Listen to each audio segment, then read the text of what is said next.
Hey guys, today I'm going to be talking about White Nights by Fyodor Dostoevsky, crazy last name. A short but incredibly moving story about loneliness, love, the bittersweet natures of love, and sometimes the reality versus the dream that is life. This novella perfectly describes what it's like to long for connection in a world that's honestly pretty cold. The narrator is a lonely man wandering the streets of St. Petersburg at night. He is a dreamer by definition. He even calls himself a dreamer. This is the way that he lives his world without realizing what reality is and would rather live in his brain thinking about what he wants to all the time. He says, "I'm a dreamer. I do not paint. I do not write. I only live in my dreams." He creates this fictitious world of what life and what reality should be like. And he lives in it instead of actually embracing what beauty is in reality.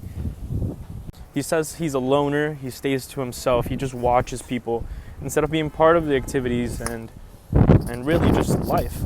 One day when he's walking through the streets of St. Petersburg, he actually sees a woman and he immediately falls in love with this person who he's just met. This is when we're introduced to Nastenska. Nastenska is a person who is also lonely, but in a different way. She has been living for her whole life with her grandmother in her grandmother's house. Unfortunately, her grandmother is older and sick, I guess that's the best way you could describe it, and she doesn't give Nastenska the freedom to explore the world or be anywhere away from her. One day, Nastenska actually is able to meet someone who happens to live in the same building as her, and she actually grows to like to this person. However, the grandmother doesn't approve. One day, the man tells her, "Listen, I love you. I want to give you a life. I can't marry you right now, though, because I have nothing to offer you. I have nothing to give you." The man decides he's going to leave and that in 1 year he will return. And then when he returns, if she's not taken by anyone else, that he will marry her. Now, Nastenska sees this as a perfect opportunity because she does love this person, though she hasn't really had a complete connection to them. I guess because it's super old in times that just meeting someone was enough to fall in love. At the point where Nastenska and the narrator meet, a year has passed, if anything more than a year has passed, and the man hasn't returned. The one thing that she's been waiting for a year is not coming to save her. Now, in this situation, now we have two people who are suffering some form of loneliness. Honestly, I feel like this book really ties in, instead of love, unfortunately, what desperation can cause and what desperation can lead to someone to settle for. This reminds me of a quote from the book Perks of Being a Wallflower. "We accept the love we think we deserve." Also, look how cool this walk is. It's a beautiful day. It's a little hot, but worth it. All right. So eventually Nastenska comes to the reality that the man is not going to come to save her. She settles for the narrator in this case, and she's ready to give it up. She's ready to go and run away with this man. Now, right as she accepts this man's love, the guy shows up, the one who had run away a year ago. And what does he do? Just say, "Hi, I've been looking for you." Nastenska naturally just runs straight into this man's arms and they run away together, leaving the narrator all alone. The narrator is left to his own devices. He goes back home, is crying, is sad, heartbroken for the first time, and he thinks, what just happened? He just lost the love of his life to some guy who couldn't even show up on time. I think this is one of the great pivotal lessons of the book as well. We're humans, like ultimately we will decide whatever we want to do in that moment. We don't owe it to anyone. We don't owe anything to anyone. And in that moment, Nastenska decides, yeah, I'm going to go run away with the guy who I loved in the first place. Sometime later, Nastenska actually writes to the narrator. She says, "Listen, I'm so sorry for what I did. I can't believe I just ran off from you that quickly." And she says, "Please forgive me. If you love me the way that you said that you love me, then you can forgive me." Nastenska also tells him, "I'm going to be married in about a week. You're going to be at the wedding because you love me and you want to be happy for me, or you're not going to be, and in which case I understand." This, I believe, is another great lesson, which is of sacrifice. There is a great saying that if you love someone, set them free. And I think that's definitely reiterated with that.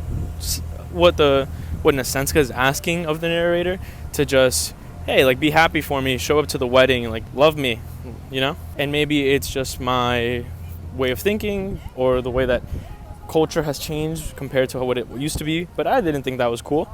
So, kind of just leaves you on a cliffhanger, but maybe it's just a change of times and how much perception of love can change during that situation. Also, I want to say thank you so much to Giovanna, my friend that I met in Brazil. She's the one who recommended this book for me, and it's been a great choice. It's honestly one of my favorite books ever. Okay, thank you first of all for telling me about this book. Oh my god, your cat showed up. Are you recording already? Yeah, I think so. Yeah. I think so. How do you feel about the book? It was awesome. I didn't know about him at all. Yeah, I actually, that was the first book that I read from him. But I have a friend that she was always like, sometimes, I don't know, something happens in the streets and she just like, Dostoevsky.